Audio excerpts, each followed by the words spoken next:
여러분, 지난주 말씀을 기억하시나요? 예, 변화된 유다의 태도. 유다가 달라졌다. 동생을 상인에게 팔아 넘겼던 사람에서 이젠 내가 동생 대신에 종으로 남겠습니다 라고 말하는 사람으로 유다가 변했던 모습. 지난주에 이야기 나눴던 거 기억하시나요? 이 모든 것은 하나님을 만난 덕분이었습니다. 그리고 요셉은 이렇게 변화된 유다 형님을 보면서 완전히 무너져 내렸습니다. 그리고 오늘 창세기 45장 드디어 요셉의 마지막 이야기입니다. 요셉이 큰 소리로 울었습니다. 이 요셉의 울음소리가 파라오의 궁전에도 들렸고 또 이집트 사람들에게도 들렸다고 성경에 기록되어 있습니다. 그리고 요셉이 형들에게 말합니다.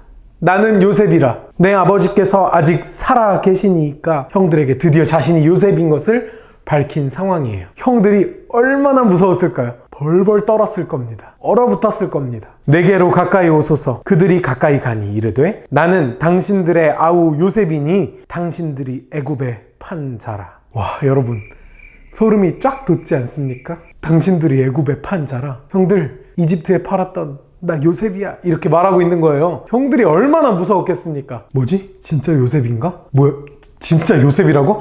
헐, 기쁜 마음이 아니라 그 다음에는 놀라가지고 벌벌벌벌 떨고 이제 복수가 시작되는 건가? 아, 괜히 왔다. 아, 큰일 났다. 이 생각만 가득하지 않았겠습니까? 그렇게 벌벌 떨며 요셉 앞으로 나아간 형제들. 그러나 요셉은 이렇게 말합니다. 당신들이 나를 이곳에 팔았다고 해서 근심하지 마소서. 한탄하지 마소서. 하나님이 생명을 구원하시려고 나를 당신들보다 먼저 보내셨나이다. 요셉은 이집트에 자신을 보내신 분이 바로 하나님이시라고 형들에게 이야기합니다. 하나님께서 생명을 구원하시려고 요셉을 이집트에 보내셨다. 요셉이 이렇게 형들에게 말하고 있습니다. 사실 이 부분은 창세기의 거의 마지막 부분입니다. 창세기에 나오는 이야기들을 좀 되돌아보자면 요셉의 아빠 이름이 뭐였죠?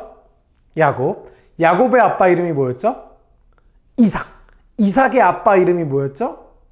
아브라함. 창세기의 큰 이야기의 시작은 하나님께서 아브라함을 만나면서 시작되거든요. 그게 창세기 12장 말씀입니다. 내가 너로 큰 민족을 이루고 내게 복을 주어 내 이름을 창대하게 하리니 너는 복이 될지라. 아브라함이 뭐 특별하게 착하게 살고 있지도 않았습니다. 또 아브라함이 막 하나님한테 만나달라고 막 그렇게 소리친 적도 없습니다. 그냥 하나님께서 아브라함을 찾아가셨습니다. 그리고 이렇게 말씀하신 거예요. 내가 너를 통해서 큰 민족을 이루겠다. 이건 하나님께서 약속하신 엄청난 복이었습니다. 하지만 문제가 있었죠. 그건 바로 아브라함에게 아들이 없었다는 겁니다. 아들이 없는데 어떻게 아브라함을 통해서 큰 민족이 생겨났겠습니까? 하지만 하나님은 아브라함에게 약속대로 아들을 주셨습니다. 몇 살 때? 무려 100살 때. 여러분, 아브라함과 하신 하나님의 이 약속을 성경에서는 언약이라고 합니다. 언약. 이 언약이 어떻게 지켜지는지, 하나님과 아브라함이 약속한 이 약속이 창세기에서 어떻게 이루어지는지 보는 게 아주 중요하거든요.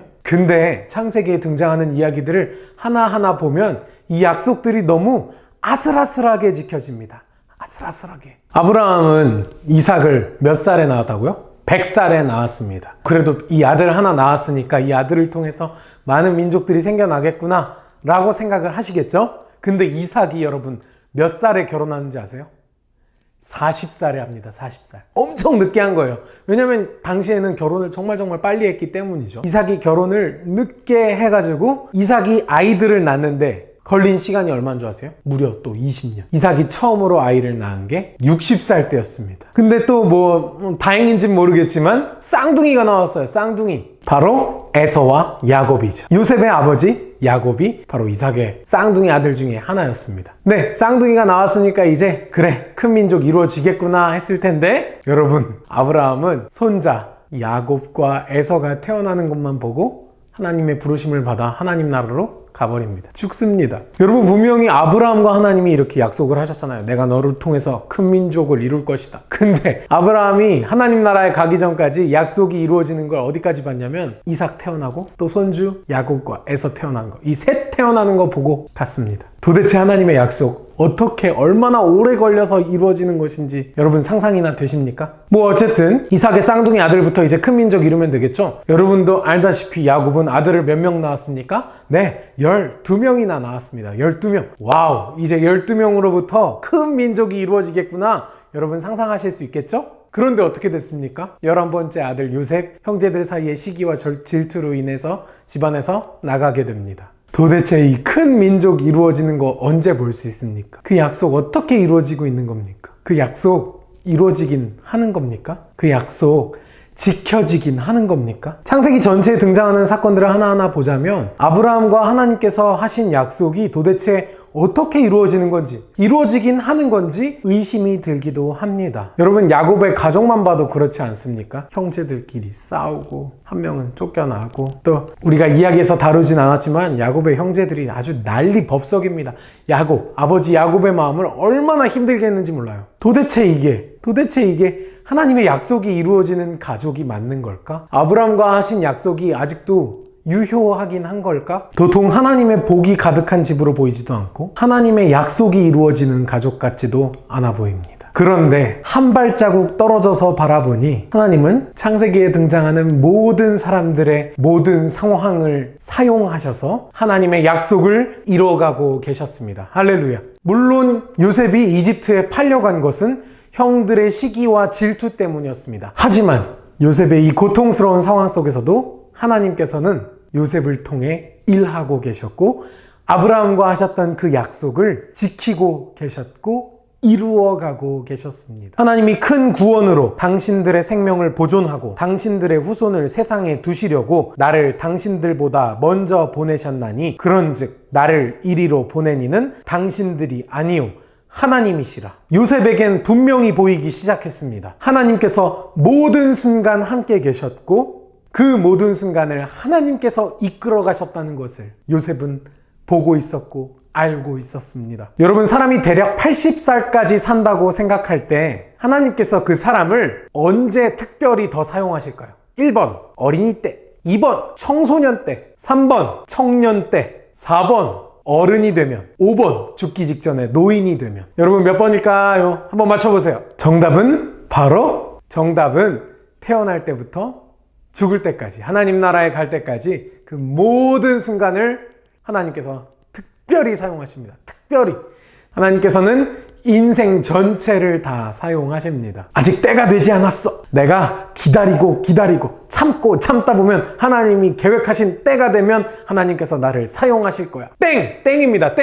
여러분, 하나님께서는 지금 이 순간 당신을 사용하고 계십니다. 물론 요셉이 이집트의 총리가 되는 순간 화려하게 빛나서 멋지게 사용받은 것처럼 우리에게 보이긴 하죠. 그리고 오늘 말씀에 나오는 것처럼 형들과 화해하고 또 형들을 용서하는 모습 너무너무 멋있죠? 하지만 구덩이에 갇혔을 때도, 이집트에 팔려갈 때도, 보디발의 집에서 종으로 일할 때도, 억울하게 감옥에서 지내는 동안에도 하나님은 여전히 요셉을 사용하고 계셨습니다. 그 모든 날, 모든 순간 요셉과 함께 하시며 요셉을 사용하고 계셨습니다. 여러분, 지금까지 우리가 요셉 이야기를 벌써 5주, 6주 동안 이야기를 나눴는데 놀랍게도 요셉은 성경책에서 더 이상 거의 등장하지 않습니다. 와우. 이제 창세기가 지나고 나면 오히려 요셉의 이름보다는 요셉의 아들들의 이름인 므낫세와 에브라임과 므낫세의 이야기가 훨씬 더 많이 등장합니다. 그리고 야곱의 12형제 중에는 주인공이 요셉이 아니라 갑자기 넷째 형 유다, 지난주에 갑자기 변해버렸던 그 유다 형 있죠? 그 유다가 마치 12명의 형제들 중에서는 주인공처럼 남습니다. 우리가 생각했을 땐 이렇게 멋지게 성공하고 또 형들을 용서하고 멋진 일을 해낸 요셉이 주인공이 되어야만 할 것 같은데 그렇지 않습니다. 성경은 한 개인의 성공에 관심을 두지 않습니다. 성경의 관심은 한 개인의 성공에 있지 않습니다. 아니, 오직 딱 한 분에게만 관심이 있습니다.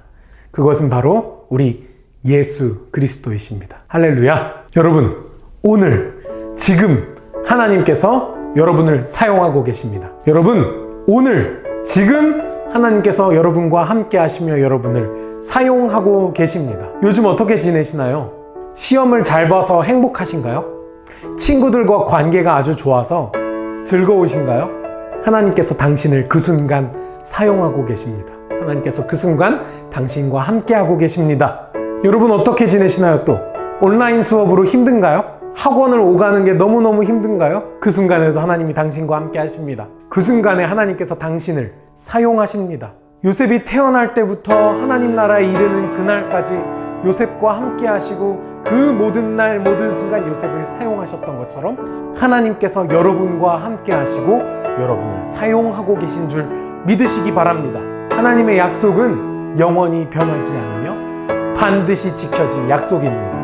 임마누엘의 약속, 하나님이 우리와 언제나 함께 하신다는 그 약속을 믿으며 오늘 하루 매일매일 이번 일주일도 하나님께서 여러분과 함께 하신다는 그 사실을 기억하고 잊지 마시길 바랍니다.